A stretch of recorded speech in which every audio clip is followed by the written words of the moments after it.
결기를 가지되 냉정하면서 또 근본적인 대책까지 생각하는 긴 호흡을 가져야 합니다.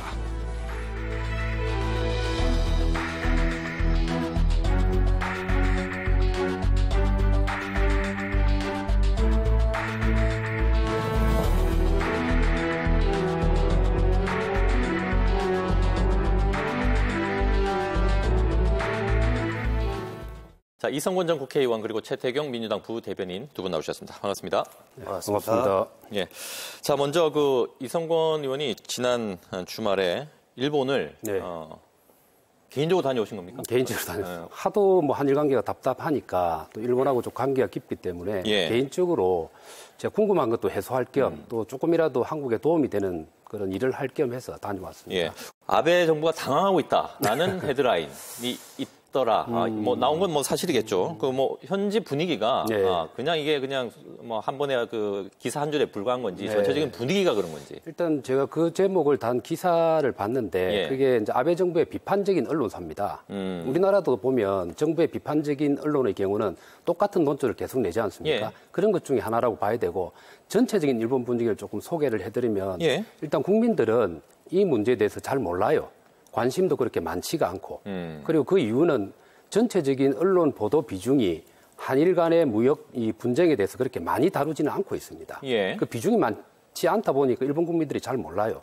그다음 두 번째로 언론의 경우도 비판적인 기사보다는 정부의 입장을 따라가는 기사가 훨씬 많다고 볼 수가 있습니다. 그래서 우리가 느끼는 아베 정부가 당황하고 있다라고 볼 수가 절대 없고 그다음에 정부와 정치권을 좀 보면 정치권의 경우 특히 국회를 보면 일본 현재 아베 정부에 대해서 비판을 하는 야당의 목소리가 전혀 나오지 않고 있습니다.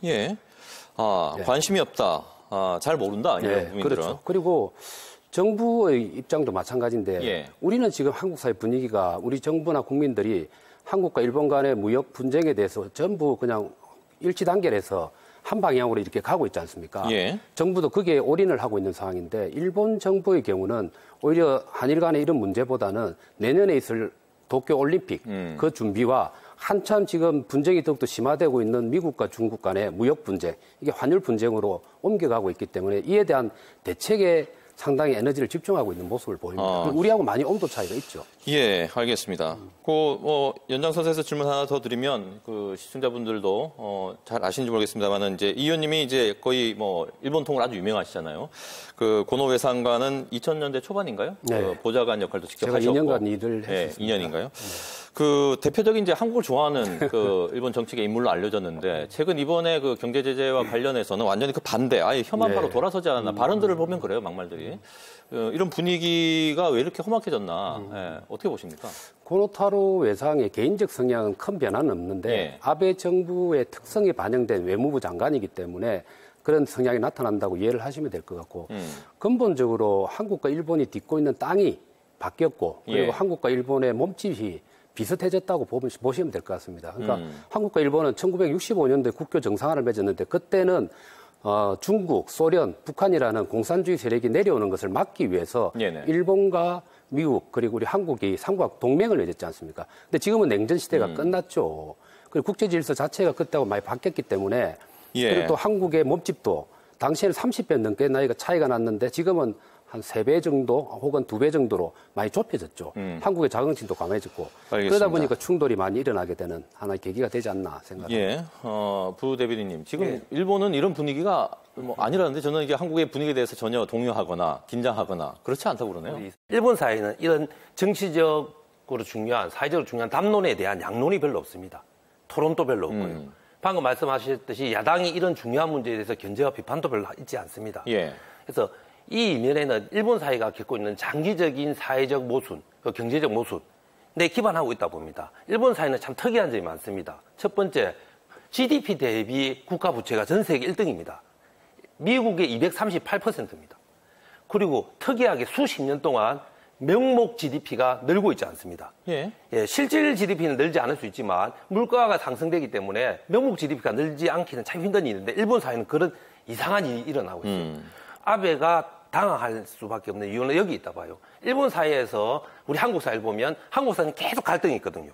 여야가 50대 50 싸움을 계속하고 있고 이념적인 전쟁도 계속 일어나고 있거든요.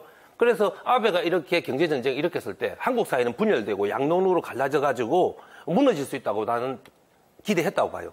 하지만 한국 사회는 또 이런 대외적인 침략이나 이런 문제에 대해서는 또 저항 정신이 아주 발동돼서 국민적인 단계를 일어나거든요. 그래서 불매운동이 국민들이 자발적으로 지금 하고 있잖아요. 그건 과도한 기대라고 생각을 합니다. 그러니까 우리가 그렇죠. 병원에 가서 몸이 아파 갔는데 엑스레이를 찍었는데 그 엑스레이를 찍고 난 다음에 판독을 잘못하면 잘못된 수술을 하고 잘못된 수술 결과 사람이 죽을 수도 있습니다. 그래서 정확하게 객관적인 사실, 있는 그대로를 볼 필요가 있는데 지금 현재 분위기, 지금 말씀하신 논리들은 우리가 그렇게 되기를 바라는 일본의 모습을 강조한 거라고 저는 생각을 해요. 아까 얘기한 일본의 경제적인 상황, 그건 부정적인 면만 얘기한 겁니다. 긍정적인 면도 많아요. 그리고 그것은 일본이 90년대 이후에 잃어버린 20년을 거치면서 지금쇠약해져 있는데 상대적으로 봐야 됩니다. 우리도 지금은 일본과 같은 저성장 시대와 저출산 고령화라든지 인구 감소와 같은 잃어버린 10년이라든지 잃어버린 한국 사회로 지금 진입하고 있습니다. 그 과도기에 지금 싸우고 있는 거예요. 그러면 엄격하게 힘의 관계를 명확하게 봐야 되는데 그저 상대방이 나쁜 부분과 약할 거라는 기대만 가지고 붙는다? 그건 바람직하지가 않죠. 그 결과에 의한 피해들은 도움은 양국 정치권이 볼 수가 있지만 그 피해는 국민들과 기업들이 볼 수가 있는 것이에요. 지금 워낙 강대강으로 한일 관계가 경색되다 보니까 지금 외교 채널이 단절됐다. 지금 사람이 없다 이런 얘기가 나오고 있거든요. 그런데 이렇게 봐야 될 것 같아요. 사람을 찾으면 있습니다. 우리 이낙연 총리 같은 경우에도 일본하고 아주 밀접한 교류와 전문적인 식견을 가지고 계신 분이고요. 그런데 아직 나서지는 않고 있습니다. 본격적으로. 이렇다고 생각하면 됩니다. 몸에 종기가 생기면요. 종기가 곪아서 고름이 생길 때 고름을 짜내고 치료가 될 수 있습니다. 아베가 어떤 의도에서 이렇게 경제전쟁을 일으켰냐는 시간이 좀 지나면 지날수록 종기가 곪아서 고름이 생겨야지 고름을 짜낼 수 있듯이 판단할 수 있다고 봅니다. 그래서 지금의 일본과 한국의 전쟁은 치킨 게임 양상이 아니라고 봅니다. 치킨 게임 달려오는 열차가 마주치고 있다 보기보다는 상대가 어떤 한 수를 두면 우리가 대응을 한 수를 두면 또 상대가 어떤 수를 보이는가에 따라서 이 원인을 찾아가는 과정이라고 봅니다. 동의하십니까? 아니 뭐 내용에 대해서는 뭐 그런 해석을 할 수가 있으니까 뭐 동의하는 부분도 있지만 동의하지 않는 부분도 많은데 그 문제를 떠나서 아까 이런 관계 속에서 중재할 수 있는 인물이 좀 부재해 보인다라는 부분에 조금 보충을 하고 싶은 게 이 정부는 일본과 관련된 인맥이 진짜 약해요. 특히 문재인 대통령이 취임하고 난 다음에 첫 번째로 보낸 주일 대사의 경우는 일본과 관련 없는 사람을 보냈습니다. 그렇기 때문에 결과적으로 일본이 이러한 준비를 해오는 과정에 정확한 내용을 파악하지 못한 점이 첫 번째로 있다고 봐야 되고 두 번째로는 여당 내에서 일본과 관련된 대책 특위를 만들었지 않습니까? 특위위원장이 일본과 전혀 무관한 사람이에요. 그냥 우리 그 80년대 학생운동을 했던 386, 지금의 586의 대표적인 정치인을 위원장으로 앉혀놓은 거예요. 그러니까 전쟁 중에도 이게 그 물리적인 전쟁, 군사적인 전쟁이 아닌 한은 완전한 승리와 완전한 실패가 없지 않습니까? 외교전과 경제전의 경우는 전쟁을 하면서도 협상을 해야 되거든요. 그런 역할로 봤을 때는 민주당 내에서 그런 움직일 만한 사람들이 전면에 나서지 못한다는 것, 이런 문제들이 상당히 많이 있죠. 지금 말씀하신 민주당의 일본 경제친화 대책위원장님은 사선 의원입니다. 그리고 경제, 외교, 안보에 식견을 아주 갖췄다고 평가받는 최재성 의원입니다. 그래서 그분이 꼭 일본학을 연구했거나 일본에서 거주했거나 일본 관련된 관료로 활동하지 않았다고 해서 일본에 대해서 문외한이라 생각하는 것은 너무 간단하게 생각하는 문제 같고요. 그리고 초선 같이 했던 의원이 너무나 잘 알아요. 초선만 같이 하셨죠? 아니요. 그 이후에 정치적인 활동을 할 때도 한 가지만 더 말씀드리면 교류를 많이 했어요. 우리 정부는 이렇습니다. 정부가 대응하는 방식. 그리고 국민의 의견을 반영한 정당이 대응하는 방식은 약간 달라야 됩니다. 그렇게 해서 호흡을 맞추고 있다는 거. 두 분이 조금 이제 그 생각차가 있는 부분이 있어서 지금 일단 대통령의 말을 평가하면서 그 생각도 좀 담아서 마무리 발언 좀 해주시기 바랍니다. 어제 그 수석보좌관 회의를 통해서 대통령이 이런 말을 남겼죠. 우리의 목표는 단순히 경제 강국이 아닙니다.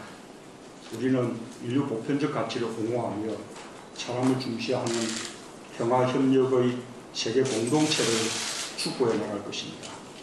그러니까 우리의 목표는 단순한 경제 강국이 아니다. 그러니까 인권과 평화에서도 모범이 되겠다. 어떻게 보면은 이제 일본은 그렇지 못하다라는 걸 애둘러 이제 표현하신 것 같기도 하고 이런 그 정부의 대처나 대통령의 이 언어에 대해서 어떻게 평가하시는지 본인의 생각을 좀 정리하는 시간으로 했으면 좋겠습니다. 좀 어역하자면 이번에 한일 경제 전쟁은 단순히 국가 간의 경제적 이해관계 충돌에서 비롯된 것이 아니고 인류 보편적 가치에 대한 존중, 그것을 존중의 바탕에 둔 나라와 바탕에 두지 못한 나라 간의 갈등이다. 예, 이런 측면을 말씀드린 거고요.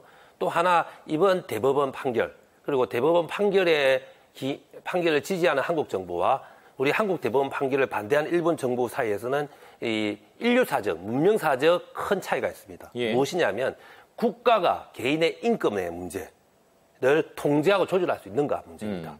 한일 간에 1965년 한일 협정을 맺었다고 해서 개인이 반인도적이고 반인륜적인 국가 권력에 입은 피해 그것이 소멸될 수는 없다는 것입니다. 예. 그래서 이건 중요한 지점이라고 생각합니다. 알겠습니다. 이전 의원님. 네, 그 대통령 말씀이 어제 메시지는 두 가지였다고 생각해요. 감정적인 대응을 해서는 안 된다와 그리고 인권과 평화라는 국제적인 가치, 인류 보편적 가치를 지키자는 말씀을 하시는데 예. 뭐 전적으로 동의를 합니다. 그런 의미에서 대통령이 상당히 순수하고 뭐 어떤 의미에서 착한 그런 가치를 지니고 있다고 말씀을 드리고 싶은데 문제는 국제 정치의 현실이 그렇지 못한 부분이 많습니다. 국제 정치는 정의와 도덕으로 이루어진 적이 한 번도 없습니다. 모든 게 이익과 그리고 힘의 논리에 작용이 됐거든요. 그건 뭔가 하면은 정의와 도덕이라는 가치가 아니고 힘과 그야말로 이익의 논리죠. 그리고 2차 세계대전도 제국주의 간의 열강끼리 싸웠잖아요. 끝나고 난 다음에 성전국과 패전국만 있는 겁니다. 예. 이게 엄격한 국제정치의 면인데 지금 대통령께서 말씀하시는 그런 논리가 우리 국내에 있는 국민들한테 도덕적 자긍심을 심어주는 데 있어서는 역할을 할 수 있지만 실제 문제를 해결한 해법으로는 적절하지는 않다. 이거고 그다음 두 번째로 실제 해법은 아까 뭐 경제 전쟁을 일본 쪽에서 그것 자체가 목적이라고 얘기하시기도 했는데 그렇지 않습니다. 실제 이거는 대법원 징용 판결에 대한 한국 쪽의 대응을 요청하는 거예요. 그런데 일본 입장에 봤을 때 아직은 미흡하다고 판단을 했기 때문에 예. 그런 추가적인 조치를 한 겁니다. 그래서 더 이상 일본도 확전을 바라고 있지 않아요. 그래서 해결하기 위해서는 알겠습니다. 이 점에 대해서 장애적인 해법을 같이 고민을 해야 된다. 좀 더 정확히 봐야 된다는 말씀이신데 짧게 해주실 수 있는지. 예. 외교가 힘의 논리에 기인한다는 건 전적으로 동의하고요. 하지만 우리가 잊지 말아야 될 것은 건색이 가장 큰 힘의 논리가 부딪혔던 2차 세계대전에서 성전국은 파쇼주의, 전체주의, 군국주의를 비판하고 자유주의를 내세웠던 연합군의 승리였다는 거. 예. 예. 명분 또한 아주 중요하다는 거. 그래서 그게 힘이 있었기 때문에 승리를 한 거예요. 힘이 없었으니 그 불가능하다는 거예요. 힘과 명분은 동전의 양면이라는 겁니다. 알겠습니다. 지금 이제 계속 진행 중이고, 뭐 이제 우리도 이제 백색 국가에서 일본을 배제키로 결정했고, 지소미아에 대한 판단도 이제 곧 내려야 되기 때문에 이 문제 가지고는 뭐 계속 매주마다 두 분 모시고 지금 얘기를 나눌 거니까요. 또 그때 조금 더 우리 정부의 반응, 또 일본의 반응을 보면서 얘기 나누도록 하겠습니다. 이제 좀 주제를 바꾸겠습니다. 시간이 좀 많이 지났네요. 드디어 이제 조국 법무장관이 이제 평가를 받게 됐습니다. 이 지명에 대해서, 청와대 지명에 대해서 지금 야권이 단단히 지금 벼르고 있거든요. 그 반응을 화면으로 보시죠. 자, 논평이 아주 쌀벌합니다. 황교안 대표는 뭐 국가전복을 꿈꾸는 조직에 몸담았다. 정책위 의장은 이 차베스식 독재 모델을 완성하고 있다. 이런 평가를 하고 있고요. 한국당에서는 청문회, 이거 아예 보이콧해야 된다. 이런 주장까지 나오는 모양인데, 청문회 보이콧, 그 자체는 가능합니까? 시나리오가? 아니, 저는 그 보이콧은 자유한국당이 뭘 못하겠습니까만은요, 의회 거의 제일 야당으로서 입지가 튼튼하기 때문에 뭐 시도할 수는 있다 봅니다. 하지만 저는 한교안 대표의 저 발언, 사실 정말 경악을 금치 못한 발언입니다. 예. 조국 수석에게, 조국 후보자에게 국가 전복을 꿈꾸는 조직이 몸담았다고 했잖아요. 정말 솔직히 말씀 생각해 봅시다. 자유한국당의 전신인 민정당은 국가 전복을 꿈꾼 사람들이 아니고 쿠데타로 실제로 국가를 전복했던 예? 전두환, 노태우, 하나가 주축이 돼서 만들었던 게 민정당입니다. 과거의 일을 재롱하고 싶지가 않지만 예? 과거의 그런 정치 행위에 대한 반성이 조금만 있다면 어떻게 지금 21세기 2019년에 어떻게 국가 전복을 운영할 수 있겠습니까? 그리고 전용기 자유한국당 정책위 의장 차베스 독재라는 저런 발언을 하는 것은 또한 아연 경색할 수밖에 없습니다. 생각해 보십시오. 저렇게 현재 대통령을 차베스 독재에 비유하는 저는 자유를 마음껏 누리고 있는 거 본인이 그거 자체가 자신의 말을 부정하는 거라고 생각합니다. 그리고 한국당은 지금 조국 수석 청문회 보이콧을 만약 하는 순간 한국당 지지율은 급추락할 것이라는 것을 역풍을 맞을 것이다. 경고하고 싶습니다. 예, 이전 의원님. 간단하다고 봅니다. 실제 자유한국당이 청문회를 보이콧할 가능성은 저는 없다고 생각합니다. 아시다시피 국회라는 건 행정부를 견제하고 감시하는 것입니다. 국민을 대변해서. 가장 중요한 게 그 정부를 이끌고 있는 국무위원들의 능력을 검증하고 자질을 체크하는 것이 청문회인데 그것을 방기한다면 조국 수석의 자질을 떠나가지고 야당의 자유한국당의 자질을 국민들이 묻게 될 것입니다. 그런 의미에서는 절대 보이콧하지 않을 거고 그 정도로 조국 수석이 자질이나 그리고 또 도덕성에 문제 있다라는 것을 강조하기 위한 어법이었다고 생각을 합니다. 그리고 방금 최태경 위원장이 말씀하신 뭐 이렇게 약간 이념적인 그런 비판에 대해서도 저도 문제가 좀 있다고 봐요. 과거에 했던 행적에 대해서는 청문회를 통해서 지금도 그 생각이 이어지고 있는지 없는지를 냉철하게 차분하게 점검하면 될 것인데 그 행위 자체 과거의 것을 가지고 지금 도입을 해서 이념적인 잣대를 세우는 것은 바람직하지는 않다고 생각합니다. 자, 여권의 반응도 함께 보겠습니다. 자, 여권에서는 뭐 그에 반해서 조국 알레르기가 발동했다 이런 반응인데 일단 청문회 본 게임을 앞두고 여야가 이제 삿바싸움을 시작한 것 같아요. 조국 법무부 장관 후보자가 사법개혁에 대한 어떠한 보관과 어떠한 정책적 마인드를 가지고 있는가를 국민과 함께 국회가 검증하는 것이라고 보고요. 이 사법개혁은 우리 대한민국 국민이 수십 년 동안 염원했던 일입니다. 이번에 그것을 이루어내기 위해서 대통령께서 결단하신 것이고요. 자유한국당은 이 지점에서 어떠한 비판, 어떠한 합리적 비판도 필요하다고 보지만 그것을 정치의 장으로 끌어들여서 정쟁의 장으로 활용하는 것은 또한 국민에게 심판을 받을 것이라고 생각합니다. 혹시 이런 말 할지 모르겠습니다. 조국 수석이 SNS를 하고 정치적 행위를 했기 때문에 우리가 정치적으로 비판한다 할지는 모르겠지만 이 정부 초기에 SNS를 끊고 일마하고 있는 조국 수석을 예초에 이 SNS의 장으로 끌어들이고 정치의 장으로 끌어들인 것은 분명히 자유한국당입니다. 이것을 말씀드리고 싶습니다. 상당히 알겠습니다. 물타기를 아주 잘하시네요. 민정수석이 있을 때 원래는 해서 안 돼요. 얼마나 많이 했습니까? 자기 업무하고 무관한 데를. 뭐 거기에 대해서는 여권 내에서도 여론의 여론이 있었죠. 그렇죠. 아무튼 이번 윤석열 검찰총장과 조국 법무장관 어떤 그 조합에 대해서 현 정부는 상당히 기대를 많이 하고 있는데 거기에 대한 여러 가지 이제 검찰 개혁에 대한 얘기, 청문회 국민 여러분들 많은 관심을 가질 것 같습니다. 앞으로 이제 2주의 키워드를 하나씩 꼽아오셨는데 이걸 이제 마무리하도록 하겠습니다. 자, 부대변인 먼저 해주실까요? 강기훈입니다. 유서 대필 조작 사건. 한교안 대표는 과거에 공안검사 생활을 하셨습니다. 그 이력을 자꾸 말하고 싶지는 않지만 말할 수밖에 없는 상황을 한교안 대표 스스로가 자꾸 만들고 있습니다. 어떻게 과거 민주화 운동했던 분들을 국가 전복을 꿈꾼 사람이라고 지칭할 수 있습니까? 이거 민주화 운동한 것이 국가 전복을 꿈꾼 것입니까? 이런 가치관과 철학을 가지고 2019년에 어떻게 한국 정치를 이끌 수가 있습니까? 통탄을 금치 못합니다. 강기훈, 이분 1992년에 친구의 유서를 대필하고 반정부 활동하는 친구를 죽음에 이르게 했다고 사회적으로 매장당하고 사법적으로 형을 살았던 분입니다. 23년이 지나고 2015년에 23년 만에 무죄를 받은 분입니다. 지금 이분 어떤 상태에 있는 줄 아십니까? 그 억울함과 그 고통 속에서 간암 투병 중에 계십니다.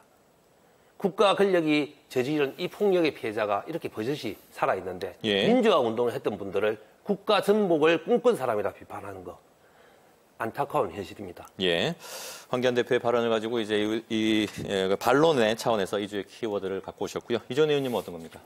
저는 두 개의 전쟁이라는 키워드를 가지고 왔습니다. 아마 사진에서 보면 아시겠습니다만 한쪽은 국내에서 내전을 치러야 됩니다. 그러니까 문재인 대통령 입장에서의 이번 주에 고심의 부분을 다뤘습니다. 그러니까 조국 청문회를 앞두고 방어를 해야 되는 정부와 또 여당의 고심이 내전 속에 담길 수 있다라는 측면이 있고 두 번째로는 외전이죠. 바깥으로부터의 전쟁. 아베 정부로부터 촉발된 경제적인 어떠한 조치에 대해서 싸워야 되는데 결절점이 될 만한 게 8월 15일 광복절 때 우리 대통령이 어떠한 메시지를 내는가에 따라서 예. 일본과 미국의 반응이 달라질 겁니다. 그렇죠. 그래서 이 수위를 놓고서 많은 고심이 있는 주가 될 것이기 때문에 네네. 이번 주 키워드를 두 개의 전쟁이라고 그러네요. 그렇게 표현했습니다. 안으로도 전쟁, 현 정부 입장에서는 밖으로도 전쟁. 정말 내일 모레입니다. 예, 대통령의 발언, 어떤 발언이 나올 것인지, 그 어떤 광복절보다도 지금 상황이 그렇다 보니까 지금 초미에 관심이 되고 있습니다. 알겠습니다. 오늘 PK 정치 토크 좀 상당히 뜨거웠던 것 같은데요. 또 다음 주에 기대해 보겠습니다. 두 분 고맙습니다. 감사합니다.